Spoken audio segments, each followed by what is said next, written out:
I offer these every week along with a guided meditation. Just click the subscribe link below to be notified through YouTube when I post the latest recording. Or if you'd like to join us live, which would be great, just go into the description section below and follow the link along to be able to sign up for free. So I'd like to talk tonight, and this is actually a really good segue, to a kind of foundational theme for next week's talk on patience, including patience with other people. And the context for all this is that I'm pursuing an ongoing exploration with you that has to do with how do we live together? How can we live together with our roommates, our partners, our children, our parents, our neighbors, our community, our political adversaries, our political comrades? How can we live together at the scale of a country, at the world, as the whole human tribe? How do we do it? So I'm exploring various themes of that. And tonight, I'd like to explore the theme with you of celebrating, appreciating people, people as people, and being a people yourself. This might sound really kind of weird, but if you think about it, Suzuki Roshi, look at that face. That's a people. Look at Deepama. That's a people. Contemplate on the Buddha himself. That's another people. And we can appreciate people and people as people while seeing things in another person, seeing things in the people that oneself is, and thinking about room for improvement. It's okay. But I found myself just recently listening to my wife, and she was talking about kind of a health thing she was grappling with, aggravating, something to think about. And, I kind of looked at her and I was aware, of the ordinariness of, oh, this is my precious wife's face.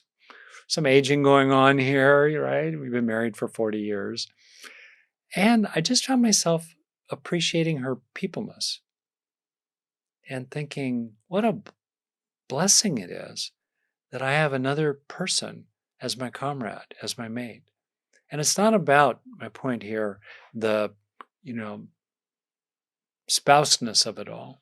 It's more that I could look over there and I could just think, wow, how cool it is to have a human being over there. I'm really glad she's a human being and not a Tyrannosaurus, not a polar bear, which are very cool, right? If I had to pick some non-human animal to be, I think a polar bear or a grizzly bear would be pretty far out. Top of the food chain. I kind of like that idea. But in any case, here is a human being over here. And, as human beings, increasingly, we can understand the rarity of humanness, the rarity of intelligence, high intelligence in the animal kingdom, the rarity of our fundamental nature with each other that's grounded in caring and sharing, compassion and justice as the foundation of hunter-gatherer bands, our evolved nature during the 97% or so of the 300,000 years that we've lived on this planet. Wow. So you can really appreciate how unusual it is to be a human. And there's something about celebrating and appreciating our humanness and the gifts of evolution and all who've gone before us, because it's the water we swim in. How do you appreciate being human when you are human? You may know different versions of this parable. David Foster Wallace, bless his memory, wrote about it in a speech or offered it in a speech in a very eloquent way. The simple version is, first fish says to the second fish, "Good morning, how's the water?" Second fish replies, "What's water?" Humanness is the water we swim in. And because it's so familiar to us, it's easy to not even notice it, let alone appreciate it. And so I'm really encouraging us and to explore what's it like to look at people, including people who are aggravating for good reason, to look at them and go, I don't agree with you. I don't like you. I sure don't want to vote for you. I sure don't want to do business with you. I sure don't want to sleep with you. Whatever it may be, whatever it may be. And still, I can celebrate your humanness. I can celebrate and appreciate the fact that you and I belong to the same species, and so many causes and conditions came together to manifest as this extremely rare and contingent human species. This all might sound kind of abstract, but it's really not. It's kind of like recognizing that you're in the water and looking over there and going, wow, I'm so glad there are other people. You could do a little thought experiment. Imagine waking up tomorrow morning and you're the only human being left on this earth. Everybody else has disappeared. Maybe they've been lifted up to heaven. Maybe they've hopped into a spaceship. Maybe tragically they've been struck dead. Whatever it is, you're the only one left. What would that be like for you to be without others?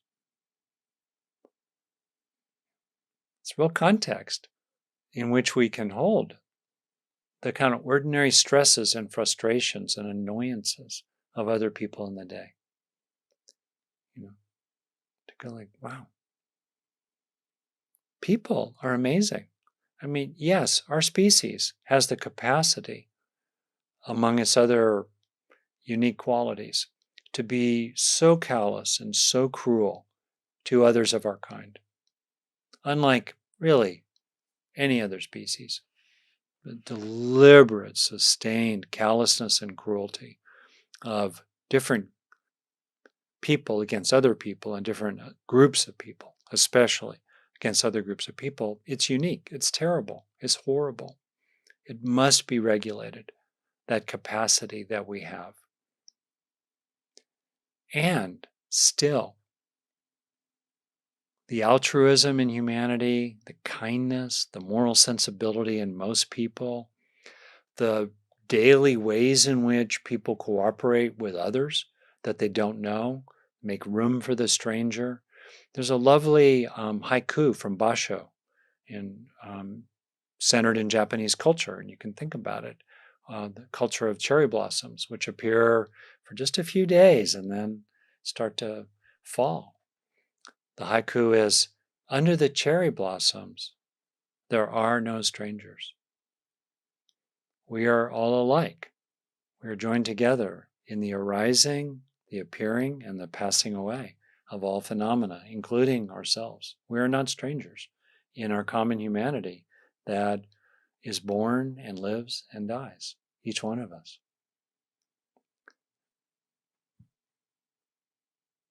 That's a very human sensibility. We can celebrate the human capacity to make beautiful music, to pursue beautiful ideas, to pursue the practice of awakening, to offer to us teachings that have come down to us. We can celebrate those things. What happens when we celebrate? I'm thinking about my parents, no longer alive, bless their memory, and they were basically really good people, kind of stressed and anxious and, critical, worried. That's how they express their love a lot for their children. And still, I look at them and I go, I can celebrate you. And something shifts inside when we appreciate and celebrate other people and appreciate and celebrate humanity as a whole. I don't know about you, but I'm incredibly grateful to those who have come before. Yes, absolutely. There have been tyrants and warlords since farming and herding roughly 10,000 years ago, spreading throughout the world, started to produce surpluses. Very often, much more often than not, those surpluses were gathered to form concentrations of wealth in growing populations, towns, cities, countries, empires, with growing concentrations of wealth that fostered growing concentrations of power in the few, while the many suffered enormously. I mean, yes, there is certainly that aspect in our history. On the other hand, most people throughout history have done the best they could day to day, trying to get along with their neighbors, trying to take good care of their children and their mates and their friends and their family and their kin, um, being decent to strangers, typically, and building things gradually along the way, developing technologies, developing writing, developing things like the printing press, the internet, science, medicine, the arts, culture, the great spiritual traditions of the world, all kinds of stuff. You know, the, the streets that I walk on, the sidewalks that are paved, the trees that have been planted, uh, the developments of so many kinds. I don't know about you. I'm so grateful to so many who've come before. What happens when you feel that gratitude yourself? It really changes things, doesn't it? You start moving through your day. Thank you. Thank you, people. Thank you, person walking past. Thank you, person walking past. You don't need to walk through the streets saying this. They might call the cops and take you into a psych eval. But inside your mind, thank you, thank you, thank you. Those who've come before, nameless, countless, billions who've come before, and thank you, those who will come after. I celebrate you. I appreciate you. I wish you well along your way. What happens when you feel that? I think lots of good things happen.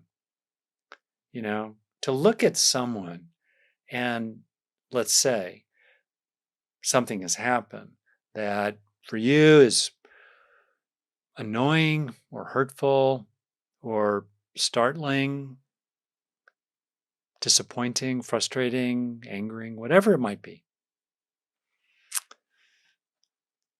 And even so, be able to look at over there and genuinely feel, I appreciate you as a person.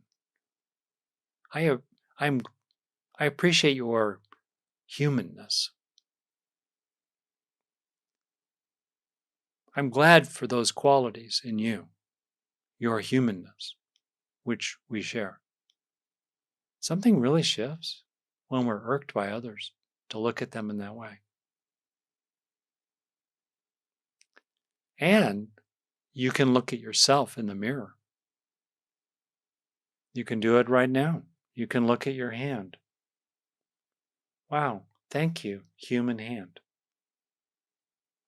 You can look out at the world with eyes, for most of us at least, maybe not all, especially men, that can see color really quite well. Thank you, color vision. You can observe your own cognitive processes, your own thought processes, and go, thank you. You were given the gift of thought. You can't earn it. It was given to you in what's been woven into the blueprint of your body and your DNA. Can you be glad for your human qualities, your good-heartedness, your grit, your endurance? We can endure much more than most other animals. Can you appreciate that about yourself?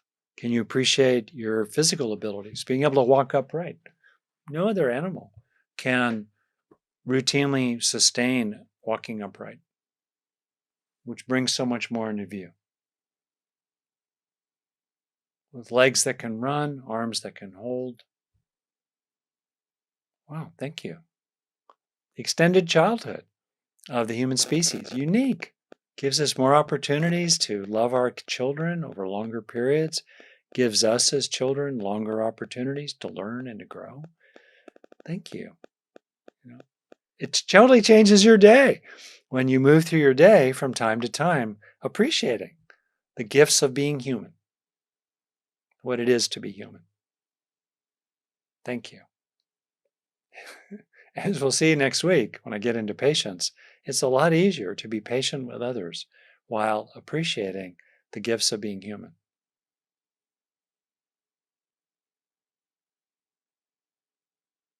And then this gets really interesting, and it's the topic here that I'll finish up on. It is our nature to take in other people and to internalize our experiences with them and our sense of them. And the psychoanalytic term in part is introjects. We take into ourselves qualities, especially as young children, of our caregivers and others around us. And more broadly, we start to have, you can think of the language of internal family systems or Gestalt therapy or a Jungian way of thinking about it. We start having many different people inside, different subpersonalities, different characters sitting around the round table, as it were, or in the village of your mind. It's a common way to think about it. The inner child, the nurturing parent, the critical parent, the inner boy, the inner girl, the critic, the nurturer, the attacker, the supporter, the hedonist, the renunciate, all these different qualities inside yourself. And so when you look around inside, can you also appreciate the people you find there? The title of Richard Schwartz, the founder of Internal Family System, the title of his most recent book is No Bad Parts, referring to the parts of ourselves. Can you look at the different parts of yourself and in some ways look inside and go, no bad people? No bad people inside. Definitely some of the people inside need some regulation. Definitely there's some people inside that should not be given the microphone 100% of the time. And there are definitely people inside that could use the microphone more and could use some kindness, some encouragement, some calling forth, some foregrounding of them at center stage, maybe pushing some other inner people somewhat to the side to, be quiet for now and let others speak. There can be an inner regulation of the people inside you, much like there can be an outer regulating or influencing or coming to terms with the people around you. But with the people inside, you can regulate them while looking at them with appreciation, with kindness, with blessing, with gratitude. Thank you. You could do this as an exercise, looking at the people inside yourself and thanking each one of them. Thank you, inner critic. I've learned a lot from you. Now, settle down. Thank you, inner nurturer. I've gotten so much from you. And honestly, I would really love it if you step forward even more. Right? Thank you, inner playful child. You've done so much for me, and I need to make more room for you. Thank you. Just imagine that exercise. Thank you, the Buddha within. Thank you, inner teacher. Every single one. Thank you for being a people, a person, a human inside me. Similarly, thank you out there in the outer world. And to finish here, again, I hope it's clear. I'm not talking about something merely abstract like, oh, yeah, fine. No, I'm talking about a real experience, a kind of recognition of the water of humanness we swim in. Thank you, water. Thank you, humanness. Thank you, human culture. Thank you, what's been handed to us from our ancestors in the lineage, their forebears. Thank you, all those who've suffered Thank you, all those who've been mistreated. Thank you, all those who've made the world just a little bit better in your own life, in some small way or large one. Thank you.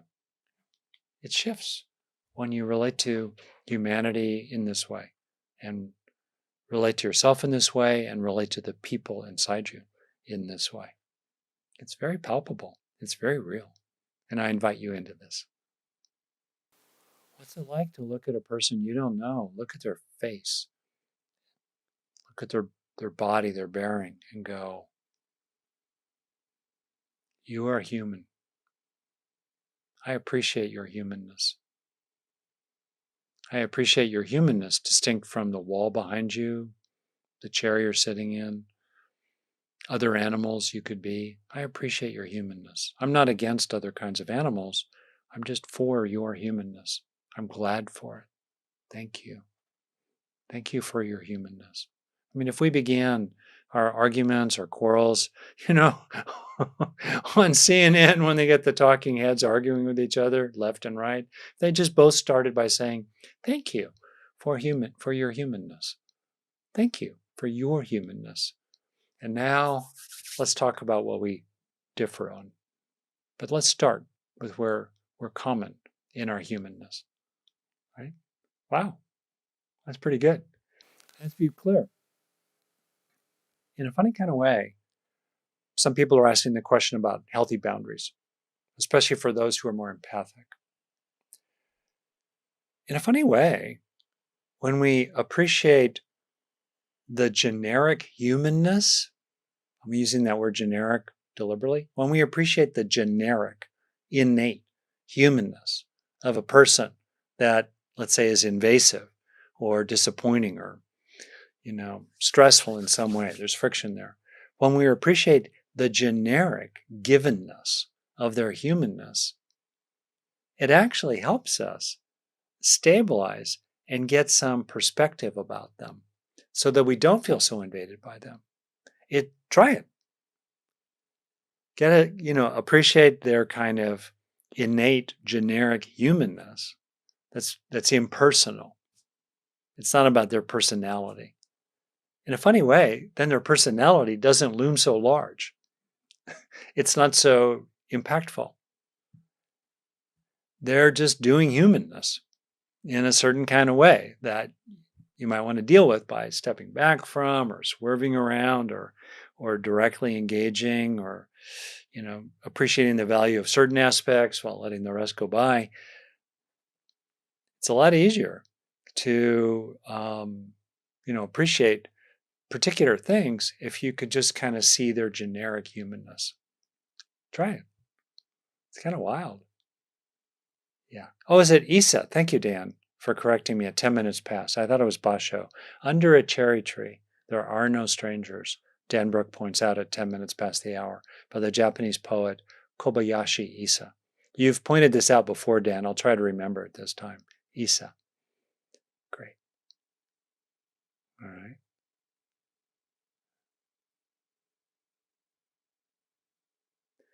Interesting. Barbara, for example, can talk at 7 minutes past the hour, talks about some of the things that we can appreciate in others, particularly, and be grateful for. She writes, as I waited for AAA for a tow for her car a couple of weeks ago, myriad people stopped to see if I needed help. A policeman stopped and moved my car off the road to a safer place. I was overwhelmed with gratitude. Yeah.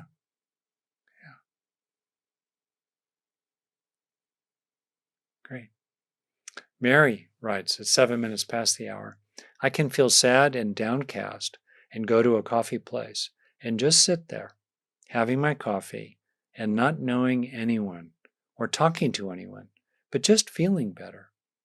Slowly but surely, just by being in the presence of other people.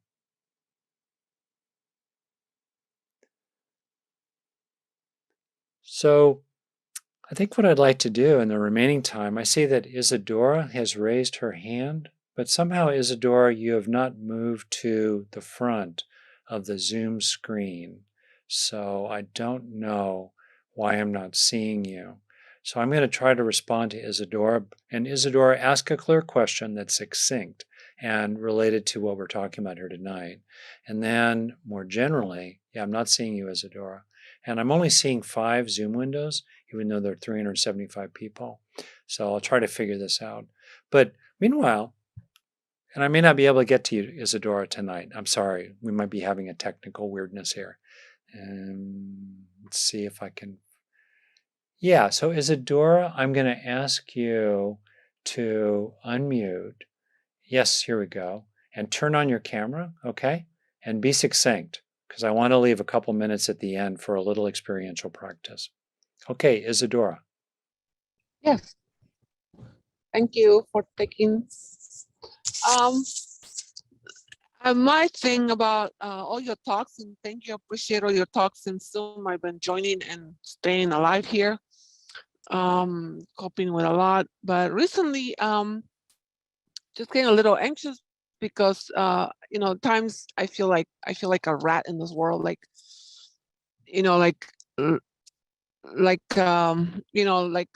world's like a lab rat, right? And there's Yeah. moments that I don't feel that way, but there's moments that I feel like, go to work, get up in the morning, go to work, contribute, Oh, yeah. hopefully one day retire.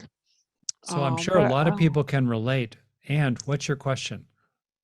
So my question has to do with pretty soon I'll be going on vacation with my family, my mom and sisters, and never been with them. This is the first time we're all together. Just wondering what you recommend. I'm gonna practice what you taught me. Yeah. But I'm still nervous. Yeah. Can I give you 3 suggestions? And these come directly from my own experience with family and others. Okay? You ready? All right. And the first is just take good care of yourself. Make sure you drink water, you eat food, get enough protein, try to get enough rest. Don't agree to do things that are not good for you. Take care of yourself. That right there, really basic, especially if you're a person who's been trained by society to first take care of others and last take care of yourself. Turn it around. Take care of yourself. Really important. One way I take care of myself is that I have my own transportation, or I try to be able to leave. I try to be able to find time for myself. I like being able to be able to close the door. I need respite from other people. I might hide in the bathroom for 10 minutes reading a book just to get some quiet from other people. Take care of yourself. That's my first suggestion. My second suggestion is stay out of stupid arguments. Don't take the bait. Don't take the bait. Just let it go by. They're giving you advice you don't want to take. You don't need to argue with it. Just, oh, thank you. Could you pass the salt? Oh, thank you. Do you want more lemonade? Right? Just as much as you can. Don't let people abuse you. That goes with my first suggestion. But second suggestion, just stay out of trouble as much as you can, right? My third suggestion is is to let other people have their time and to be the person in the group who's least interested in impressing others and least feeling the need to prove herself to others. And the person who's most spacious for other people. And it's very interesting. In group environments, it's usually true that the person who is least trying to be impressive is the person who eventually most impresses other people. Right? And it's a wonderful place to be in because when you're mainly listening to others and being interested and finding what there is to like about them and finding what you can agree with about them, right? If you give other people that kind of presence, they are much less likely to give you a hard time. They are much less likely to get mad at you or find fault with you because you're not resisting anything and you're giving them what they long for. While still following the first 2, I'll call them rules. I rarely offer rules. I'll call these Rick's rules for a family vacation. Take care of yourself, stay out of stupid arguments, and be receptive and present for other people. Okay, those are my suggestions, and I better finish up here. I hope that was useful for you. Yes, thank you. I will report back. Okay, report back. Please do, especially in the chat. Definitely report back. Then everybody could see Isadora. Thank you very much. So as we finish here, I want to invite you to just look at some of the people you can see on Zoom. Just click through the screens and just take a second to register that they're a human being. Like just the different people, and go, wow, I can appreciate your humanness. You are a human.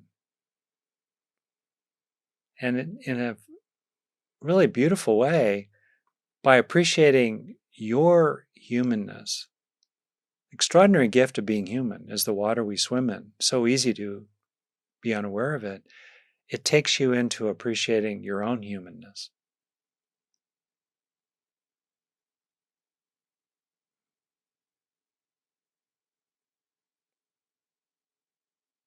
Yeah. I definitely appreciate your humanness. And I appreciate being able to be a human who can hang out with you in this marvelous way. I appreciate all those humans who enabled the technology that let us do this, and the humans who've been my dear teachers, and the humans who've been their teachers and their teachers.